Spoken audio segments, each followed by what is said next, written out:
Hello అండి. Welcome to sisters world. నేను మీ పావని. ఇవాళైతే మన ఛానల్లో అదిరిపోయే ఎగ్ దమ్ బిర్యానీ రెసిపీ అయితే ప్రిపేర్ చేసుకుందామండి. జనరల్గా బిర్యానీ అంటే అందరికీ చికెను, మటను, ఫ్రాన్స్ గుర్తొస్తూ ఉంటాయి.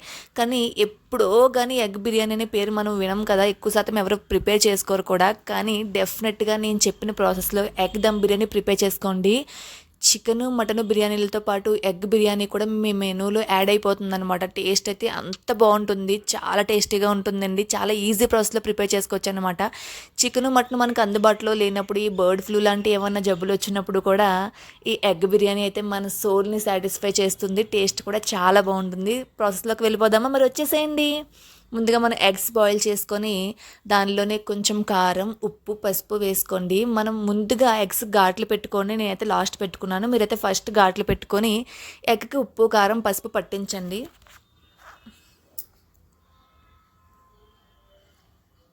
చూసారు కదా, ఎగ్స్కి మంచిగా ఘాట్లు పెట్టుకుంటే మనకి మసాలా అంతా కూడా ఎగ్ లోపల వరకు వెళ్తుందనమాట. ఘాట్లు పెట్టుకొని ఉప్పు, కారం, పసుపు వేసి పక్కన పెట్టేసుకోండి. ఈలోపు మనం స్టవ్ మీద ప్యాన్ పెట్టుకొని ఫ్రైడ్ ఆనియన్స్ రెడీ చేసుకుందాం అనమాట.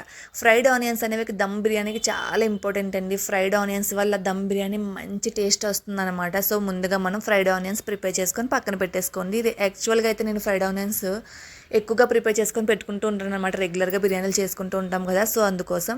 సో ఇవాళ కూడా నేను బిర్యానీ కోసం ఫ్రైడ్ ఆనియన్స్ చేసి పక్కన పెట్టుకున్నాను. నెక్స్ట్ అదే ప్యాన్లో ఎగ్స్ని మనం ఉప్పు, కారం వేసి పక్కన పెట్టాం కదా, ఆ ఎగ్స్ని కూడా మంచిగా రోస్ట్ చేయండి. మరీ ఎక్కువగా కాదు, కొంచెం కలర్ చేంజ్ అయ్యే వరకు ఎగ్స్ ఫ్రై చేసుకుంటే టేస్ట్ చాలా బాగుంటుందన్నమాట. సో ఎగ్స్ కూడా మంచిగా ఫ్రై చేసేసుకోండి. ఫ్రై అయిపోయిన తర్వాత పక్కన పెట్టేసుకోండి. చూసారు కదా, ఈ మాత్రం ఫ్రై అయితే సరిపోతుంది.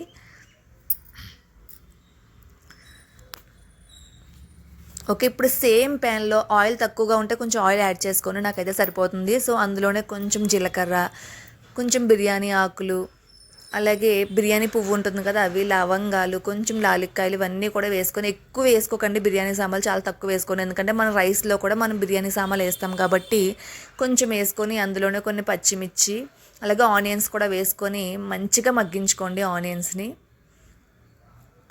చూసారు కదా, ఆనియన్స్, పచ్చిమిర్చి వేసిన తర్వాత కొంచెం బాగా మగ్గించేసుకోండి ఆనియన్స్ని.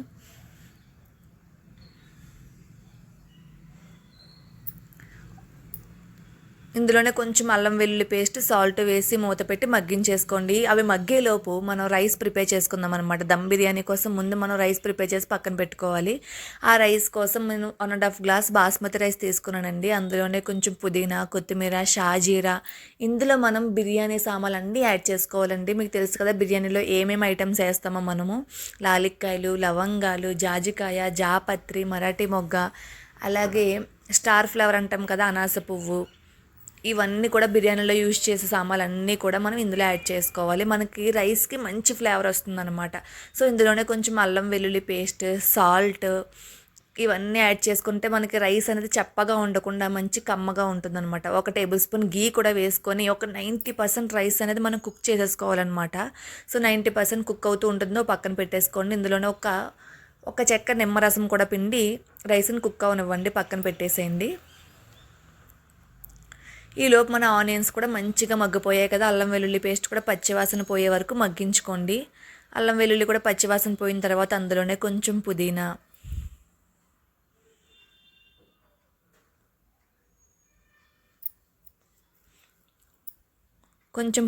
అలాగే 1 టేబుల్ స్పూన్ కారం, కొంచెం ఉప్పు, పసుపు, అలాగే బిర్యానీ మసాలా, కొంచెం ధనియాల పొడి, ఇవన్నీ కూడా ఇప్పుడే వేసుకొని మంచిగా ఫ్రై చేసుకోండి. ఒకసారి కలిపిన తర్వాత ఇందులో 1 టేబుల్ స్పూన్ పెరుగు కూడా వేసుకోండి. పెరుగు కూడా మంచిగా ఎక్కువగా వేసుకుంటే మంచిగా ఫ్లేవర్ చాలా బాగుంటుందండి. కొంచెం పెరుగు కూడా వేసుకొని ఆనియన్స్, పెరుగు మంచిగా మగ్గే వరకు దానికి టైం ఇవ్వండి. మూత పెట్టి మగ్గించండి. మంచి పెరుగులో మన ఆనియన్స్ కూడా బాగా మగ్గుతాయి అనమాట. సో మూత పెట్టి మగ్గించండి. ఈలోపు మన రైస్ కూడా కుక్ అయిపోతుంది కదా, చూసారు కదా, 90% రైస్ కుక్ అయిపోవాలండి. 90% రైస్ కుక్ అయ్యే వరకు ఉంచండి.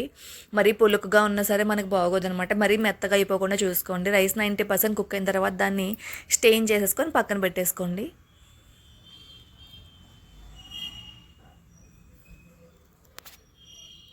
రైస్ మొత్తం స్టెయిన్ చేసిన తర్వాత వేడిపోకుండా మూత పెట్టేసుకోండి. ఈ పక్కన మన గ్రేవీ కూడా మంచిగా కుక్ అయిపోయింది కదా, అందులోనే మన ఎగ్స్ కూడా వేసేసుకోండి. ఎగ్స్ కూడా మసాలా బాగా పట్టించండి. ఒక 2 మినిట్స్ పాటు మగ్గిన తర్వాత మన రైస్ని కూడా ఇందులో యాడ్ చేసేసుకుందాం అనమాట. చూసారు కదా, దగ్గర పడింది కదా మన ఎగ్స్ గ్రేవీ మొత్తం.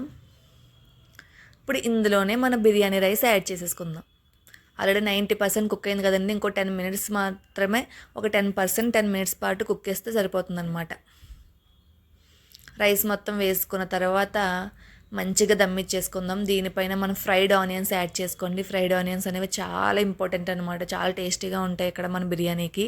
సో ఇందుపైన పుదీనా యాడ్ చేసుకోండి. మీకు అవసరం అనుకుంటే ఫుడ్ కలర్ యాడ్ చేసుకోండి. నేనైతే కొంచెం పసుపు వాటర్ యాడ్ చేశానండి, నాకు ఈ కలర్ సరిపోతుంది. మీకు కావాలనుకుంటే ఫుడ్ కలర్ యాడ్ చేసుకోవచ్చు. ఇందులోనే ఒక 2 టేబుల్ స్పూన్ గీ కూడా యాడ్ చేసుకోండి. ఇవన్నీ పెట్టిన తర్వాత ఒక 10 మినిట్స్ పైన బరువైన మూత పెట్టుకోండి. బరువు ఏమైనా పెట్టుకొని మూత పెట్టుకొని ఒక 10 మినిట్స్ దమ్మించుకుంటే చాలా బాగుంటుందని మన ఎగ్ దమ్ బిర్యానీ. అదిరిపోయే ఎగ్ దమ్ బిర్యానీ ప్రిపేర్ అయిపోయినట్టే. చూసారు కదా ఎంత కలర్ఫుల్గా ఉందో. మీరు కూడా డెఫినెట్గా ట్రై చేయండి, మీకు కూడా చాలా నచ్చుతుంది. ఎలా వచ్చిందో కామెంట్ చేయండి. ఈ రెసిపీ మీకు నచ్చినట్లయితే డెఫినెట్గా లైక్, షేర్, సబ్స్క్రైబ్ చేసుకోండి. ఇలాంటి మంచి మంచి రెసిపీస్ కోసం మా ఛానల్ సబ్స్క్రైబ్ చేయండి. Thanks for watching.